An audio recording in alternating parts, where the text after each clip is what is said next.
శ్రీమాత్రే నమః. శ్రీ గురుభ్యో నమః. తదుపరి మిథున రాశి. ఈ యొక్క షష్టగ్రహ కూటమి పూర్తయిన తర్వాతకి పంచగ్రహ కూటమి అనేటువంటిది ఉందండి. దీనివల్ల ఎలాంటి ఇబ్బందులు ఉంటాయి? షష్టగ్రహ కూటమిలో ఉన్నంత ఇబ్బందులు ఉండవండి. ఎందుకంటే శనిగ్రహం అనేటువంటి గ్రహము సంచారం మీనరాశి నుండి వెళ్ళిపోయింది. ఇక ఉన్న రాశులు ఎవరు అని అంటే సూర్యుడు, శని వెళ్ళిపోయాడు. సూర్యుడు, శుక్రుడు, రాహువు, బుధుడు, చంద్రుడు. చంద్రగ్రహ గమనం అనేటువంటిది కూడా మారుతూ ఉంది. ఇక ఉన్నటువంటి గ్రహ సంచారాలకు సంబంధించి సూర్యగ్రహం ఎవరైనా గవర్నమెంట్ ఎంప్లాయీస్కి సంబంధించి అనుకూలమైనటువంటి పరిస్థితి. బుధుడు వ్యాపారానికి సంబంధించి అనుకూల ప్రతీతి. దశమ స్థానంలో ఈ గ్రహాలు ఉండడం ఒక రకంగా వీరికి మంచిది. శుక్రుడు కళలు, రాజకీయాలు, సినీ రంగాల వారికి చాలా బాగుంటుంది. ఇక రాహు ఒకడు వీళ్ళతో పాటు ఉండడం వల్ల దగ్గర దాకా వచ్చింది వెళ్ళిపోతుంది. 80% పని వీళ్ళు చేస్తే 10% పని ఇంకెవరో చేసి క్రెడిట్ తీసుకెళ్ళిపోవడము, 100 దాకా వచ్చింది వెళ్ళిపోవడం, ఇలాంటివి రాహుగ్రహం చేస్తాడు. అలాగే ఈ యొక్క పంచగ్రహ కూటమిలో సూర్యుడు, బుధుడు, అలాగే శుక్రుడు, రాహువు, కుజుడు. ఈ కుజగ్రహానికి సంబంధించి వీలైనంత వరకు కూడా రోగపీడోపశాంతయే, ఎటువంటి వ్యాధులు రాకుండా ఆరోగ్యంగా ఉండడానికి కాపాడుతూ ఉంటారు. కాబట్టి వృద్ధులు, ముఖ్యంగా ఇవి ఎక్కువ ఇబ్బంది పడే వాళ్ళు వృద్ధాప్యంలో ఉన్నటువంటి వాళ్ళు. కాబట్టి వీలైనంత వరకు కూడా ఎవరైనా ఓల్డేజ్లో ఉన్న వాళ్ళు జాగ్రత్త వహించండి. అనవసరమైనటువంటి తాపత్రయానికి వెళ్ళకండి. అనవసరమైనటువంటి మందులు వేసుకోకండి. అనుమానంతో కొంతమంది మందులు వేసుకుని ఇబ్బంది పడేటువంటి అవకాశం ఉంది. ఇక అన్ని వర్గాల వారికి సంబంధించి ఒక మంత్రం చదివితే విశేషమైనటువంటి ప్రతిఫలం దక్కుతుంది. ఏమిటా మంత్రం అనంటే బుధ, మళ్ళీ చెప్తున్నాను, ఓం అనే దగ్గర నుంచి ప్రారంభించాలి. ఓం బుధ అరిష్టేతు సుసంప్రాప్తే బుధ పూజాంచ కారయేత్ బుధ ధ్యానం ప్రవక్ష్యామి బుద్ధి పీడోప ఉపశాంతయే. చాలామంది ఒక్కర బుద్ధి వల్ల, అంటే వెళ్ళ బుద్ధి అవుతుంది, రా బుద్ధి అవుతుంది, చేయ బుద్ధి అవుతుంది, కా బుద్ధి, అలా బుద్ధి అవ్వట్లేదు అంటారు, బుద్ధి అవుతుంది. బుద్ధిని తయారు చేసి ప్రకోపితం చేసేటువంటి వాడు బుధుడు. ఆయన అధిదేవత పూర్తిగా విష్ణుమూర్తి యొక్క అవతారం. కాబట్టి వీలైతే ప్రతి బుధవారం కూడా ఈ ఒక్క పంచగ్రహ కూటమి జరుగుతున్న సందర్భంలో మీరు విష్ణుమూర్తి యొక్క ఆలయానికి, వెంకటేశ్వర స్వామి ఆలయానికి, లేదా పురుష సూక్తంతో అభిషేకము, లేదా స్వామివారికి పులిహోర లాంటి నివేదన చేయడం చాలా మంచిది. ఈ రాశి వారికి ఈ పరంగా చాలా బాగుంటుంది. అన్ని వర్గాల వాళ్ళు ఎలాంటి రెమెడీస్ తీసుకోవాలి, ఎలాంటి మంత్రపఠనం చేయాలనే విషయాన్ని ఇప్పుడు మనం తెలుసుకుందాం. మనకు పంచగ్రహ కూటమి అనేటువంటిది ఈ నెల 9వ తారీఖు నుండి ఆల్మోస్ట్ 18, 19వ తారీఖు వరకు కూడా 5 గ్రహాలు మీనరాశిలో ఉన్నాయి. అందులో ముఖ్యంగా సూర్యుడు, అలాగే శని, రాహువు, శుక్రుడు, బుధుడు, ఈ గ్రహాలు మీనరాశిలో ఉన్నాయి. మీనరాశి వారికి ప్రత్యేకంగా, అంటే ఒక్క మీనరాశి వారికి వదిలేస్తే మిగిలిన అన్ని రాశుల వారికి కూడా చాలా విశేషమైనటువంటి ఈ యొక్క గ్రహ సంచారం అనేటువంటిది చాలా హెల్ప్ అవుతుంది. కొంతమందికి నో లాస్ నో ప్రాఫిట్గా కూడా ఉంటుంది. అసలు ఈ పంచగ్రహ కూటమి వల్ల ఏమవుతుంది, ఎలాంటి పరిస్థితులు నెలకొంటాయి అనేటువంటివన్నీ కూడా ఇప్పటిదాకా మనం మాట్లాడుకున్నాం. అయితే ఈ యొక్క పంచగ్రహ కూటమి 17వ తారీఖు పూర్తవుతుందో లేదో 25వ తారీఖు, అంటే సూర్య గమనం అనేటువంటిది ప్రారంభమవుతుంది. చంద్రుడు అనేటువంటి వాడు మళ్ళీ ఈ యొక్క మీనరాశిలోకి వస్తాడు. అంటే అప్పుడు మళ్ళీ పంచగ్రహ కూటమి ఉంటుంది. కానీ చంద్రుడు చాలా తొందరగా కదిలేటువంటి వాడు కాబట్టి ఒక 3 రోజుల పాటు ఈ యొక్క చంద్రుడు ఈ యొక్క మీనరాశిలోకి చేరడం అనేటువంటిది జరుగుతుంది. వాస్తవంగా మీనరాశిలోకి సూర్యుడున్నా, చంద్రుడున్నా, శుక్రుడున్నా, శని ఉన్నా ఎటువంటి నష్టం అనేటువంటిది ఉండదు. కేవలం ఇక్కడ పాపగ్రహ సంచారంలో భాగంగా శని కానీ రాహు కానీ ఉంటేనే ప్రాబ్లం. ఈ శని కానీ రాహు కానీ ఎవరైతే ఉన్నారో వారంతా కూడా మూవ్ అయిపోతున్నారు కాబట్టి అంతగా ఏమీ ఇబ్బంది లేదు. అయితే ఏమేం చేయాలి అన్ని రాసుల వాళ్ళు ఎలాంటి రెమెడీస్ చేయాలి, ఎలాంటి మంత్రపఠనం చేసుకుంటే మంచిది అని అడుగుతూ ఉన్నారు. అందరికీ చెప్పేటువంటిది, కామన్గా చెప్పేటువంటిది ఒకటే ఏమిటంటే నవగ్రహ ప్రదక్షిణ. అందరు నవగ్రహాలు గుడికి వెళ్తే 3 చేద్దామా, 4 చేద్దామా, 5 చేద్దామా, 10 చేద్దామా, 11 చేద్దామా అంటారు. అలా కాదండి. నవగ్రహ ప్రదక్షిణాలు చేస్తే 21 ప్రదక్షిణాలు చేయాలి. 21 ప్రదక్షిణాలు సవ్య దిశలో, ఒక 6 ప్రదక్షిణాలు అపసవ్య దిశలో చేయాలి. ఎందుకంటే ప్రతి గ్రహానికి 3 సార్లు ప్రదక్షిణ చేసినట్టు. అప్పుడు ఎన్నున్నాయి? 9 గ్రహాలు ఇంటూ 3 అంటే 27.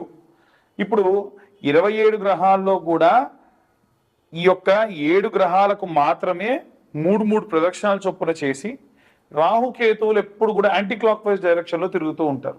పాపగ్రహ సంచారం కదా, వాళ్ళు ఎప్పుడు రివర్స్ అనమాట.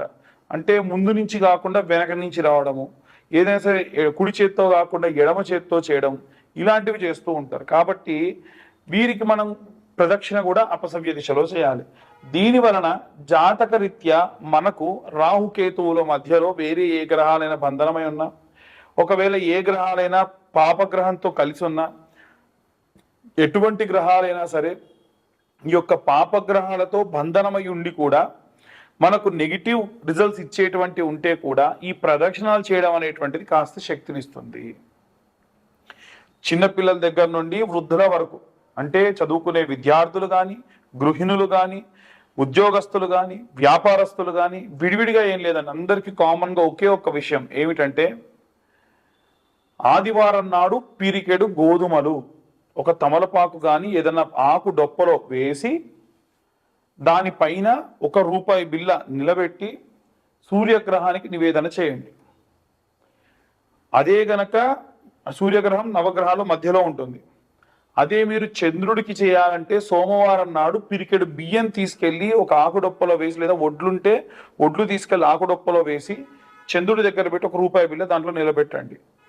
బెల్లం అనేటువంటిది నవగ్రహాలకి నివేదన చేస్తే చాలా మంచిది. ప్రతి ఒక్క గ్రహం దగ్గర ఇంత బెల్లం ముక్క పెట్టండి. ఇంతకు మించి మీరు నవగ్రహాలకు చేసేది ఏమీ లేదు. విగ్రహాలు అధికంగా తాకకుండా ఉంటే మంచిది.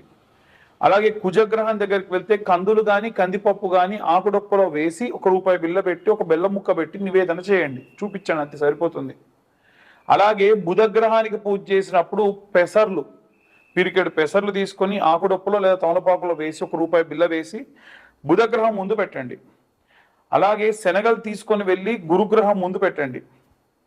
అలాగే ₹1 బిల్ల, బెల్లం కామన్ అన్నిటికీ కూడా. శుక్రగ్రహం దగ్గరికి వెళ్తే బొబ్బెర్లు లేదా అల్చందలు అంటారండి.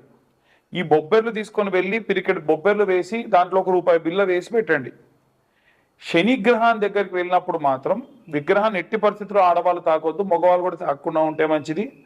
పిరికెడు నువ్వులు, దాంతోపాటు ₹1 బిల్ల, ఆ ₹1 బిల్ల కూడా వీలైతే స్టీల్ అంటే ₹1, ₹2 లాంటివి అయితేనే బెస్ట్. ₹5 పెట్టకండి. పెట్టి దాంట్లో బెల్లం ముక్క పెట్టి ఇంతంత నువ్వుల నూనె శనేశ్వరుడి పై నుంచి పోయండి. ఆవ నూనె పోసినా మంచిదే. నల్ల రంగు ధాన్యం నుండి వచ్చినటువంటిది ఏ నూనె పోసినా శనికి చాలా ఇష్టం.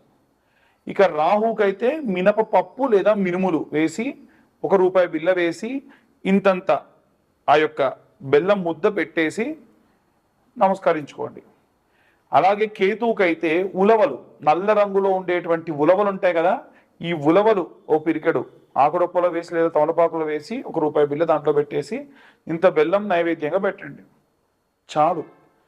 ఈ షష్టగ్రహ కూటములు, పంచగ్రహ కూటములు, జాతకరీత్యా ఉన్న దోషములు ఇవన్నీ పోవడానికి ఒక్క వారం పాటు మనకు సోమవారం నుండి ప్రారంభిస్తే మళ్ళీ లేదా ఆదివారం నాడు ప్రారంభిస్తే ఈ యొక్క శనివారం వరకు ఈ రెమెడీస్ చేసుకుంటే సరిపోతుంది. ఇప్పుడు మీ అందరికీ డౌట్ వస్తుంది, ఏమిటంటే ఉన్న గ్రహాలు 9 అండి, మీరు చెప్పిందేమో వారం రోజులు ఎలా చేయాలి?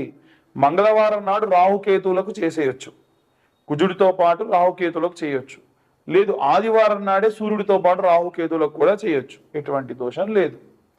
ఇక అందరూ మంత్రపఠనం చేయాలి అనంటే ఏం చేయాలి అనంటే ఓం ఆదిత్యాయ చ సోమాయ మంగళాయ బుధాయ చ గురు శుక్ర శనిభ్యశ్చ రాహవే కేతవే నమః అనే మంత్రం చదువుతూ ప్రదక్షిణాలు చేయాలి.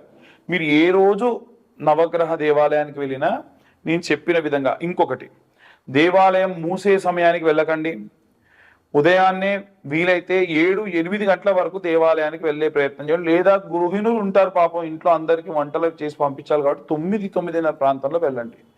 దాని వలన కాస్త ప్రశాంతంగా ఉంటారు. ఇక చాలామంది మీ యొక్క పేర్ల గురించి అడుగుతున్నప్పుడు మీ పేర్లు చెప్పి వాటికి సంబంధించి జాతకం చెప్పమంటున్నారు. పేరు బలం మీద జాతకము 100% ఎవరు చెప్పరు. అలా చెబుతానని చెబితే నమ్మొద్దు. నేను చెప్తానని చెప్పినా నమ్మకండి అనే చెప్పే గతంలో, ఇప్పుడు చెప్తున్నా. మళ్ళీ చాలా మంది ఫోన్స్ చేసి మీ యొక్క పేరు బలంతో జాతకం చెప్పమంటున్నారు. దయచేసి మీ date of birth, time, place ఉంటే మీ జాతకం గురించి కాస్త డబ్బు ఖర్చు పెట్టి పూర్తి జాతకం తెలుసుకోండి. ఒక 2025 రూపాయలు మొత్తం ఈ యొక్క జీవితకాలానికి సంబంధించిన జాతకం 60 పేజీల్లో మీకు అందిస్తున్నా ఈ 2025 సంవత్సరంలో. అంతకు మించి కూడా మీరు ఖర్చు పెట్టాల్సిన అవసరం లేదు. రెమెడీస్, దానికి తగ్గ రెమెడీస్ మీకు పంపించడము, చెప్పడం కూడా జరుగుతుంది. ఎట్టి పరిస్థితుల్లో వీటికి వినా ఇంతకు మించి ఇంకేం కూడా చేసేటువంటి అవసరం లేదు. అందరూ కూడా జాగ్రత్తగా ఉండండి. మన వాతావరణము కూడా ఈసారి చాలా విపరీతంగా ఉంది. ఎండలు బాగా ఉన్నాయి. ఎండాకాలంలో వర్షాలు అప్పుడప్పుడు అధికంగా పడుతూ ఉంటాయి. చాలా జాగ్రత్తగా ఉండండి. ఆరోగ్యం పట్ల ముఖ్యంగా పిల్లలు 12 సంవత్సరాల లోపు బాల్యంలో ఉన్న పిల్లలందరూ కూడా ఆరోగ్యం జాగ్రత్తగా చూసుకోండి. సర్వే జనా సుఖినో భవంతు. స్వస్తి.